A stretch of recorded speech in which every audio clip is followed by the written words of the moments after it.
Haleluya, haleluya, haleluya. Shalom warga kerajaan. Wow, senang sekali kembali berjumpa dengan saudara. Dimanapun saudara berada, doa saya kiranya setiap kita tetap sehat dan tetap dalam pemeliharaan Raja kita yang sempurna. Wow, katakan amin. Haleluya, haleluya. Baik Bapak Ibu terkasih dalam Tuhan, saya ingin kita sama-sama merenungkan kebenaran firman Tuhan yang ada dalam Mazmur pasal 127. Dimulai dari ayat yang pertama sampai dengan yang kelima. Demikian firman Tuhan. Nyanyian Ziarah Salomo, jikalau bukan Tuhan yang membangun rumah, sia-sialah usaha orang yang membangunnya. Jikalau bukan Tuhan yang mengawal kota, sia-sialah pengawal berjaga-jaga. Sia-sialah kamu bangun pagi dan duduk sampai jauh malam dan makan roti yang diperoleh dengan susah payah.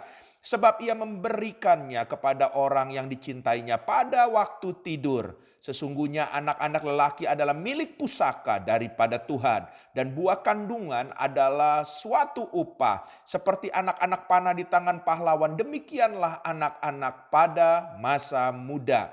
Berbahagialah orang yang telah membuat penuh tabung panahnya. Dengan semuanya itu, ia tidak akan mendapat malu apabila ia berbicara dengan musuh-musuh di pintu gerbang. Wow, katakan amin.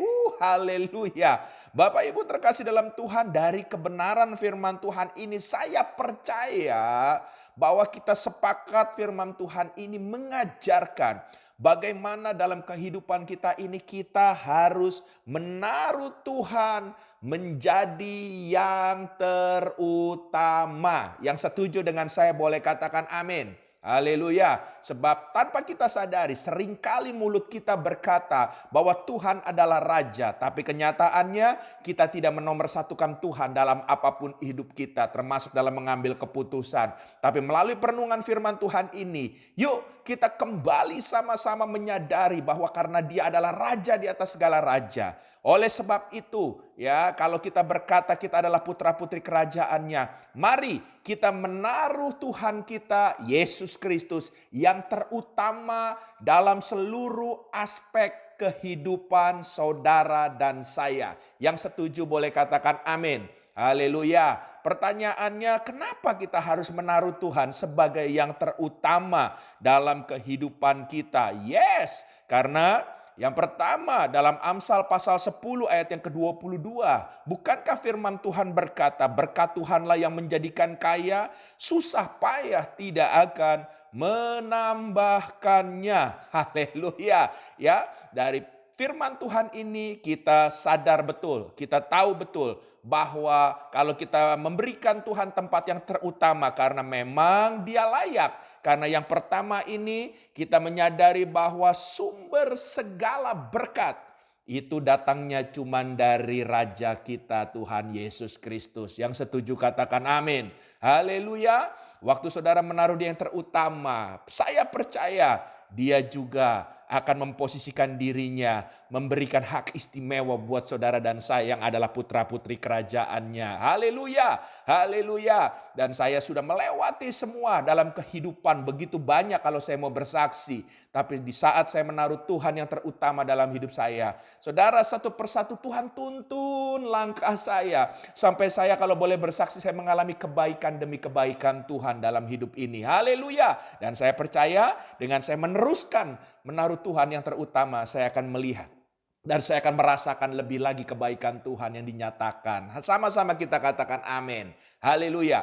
Hal yang kedua, Bapak Ibu terkasih dalam Tuhan, kenapa kita menaruh Tuhan yang terutama? Yes, karena dengan kita menaruh Tuhan yang terutama, maka Dia akan menuntun kita untuk segala hal yang kita lakukan, termasuk pekerjaan kita, termasuk pelayanan kita. Ya, Dia akan meng-guide kita, saudara terkasih dalam Tuhan. Jadi, saudara tidak berjalan sendiri karena Dia menyertai langkah saudara dengan saudara menaruhkan Dia nomor satu dalam hidup saudara. Wow, kalau Dia bersama dengan kita, firman Tuhan katakan siapakah lawan kita? Dalam arti, saudara terkasih dalam Tuhan, tantangan boleh ada, masalah boleh ada, apapun itu boleh terjadi. Tapi kalau saudara berjalan bersama dengan Tuhan, cuma satu kata, kemenangan. menjadi bagian saudara dan saya. Haleluya, jangan ragu lagi menaruh Tuhan yang nomor satu dalam hidup kita. Hal yang ketiga, ya kenapa kita menaruh Tuhan yang nomor satu? Yes,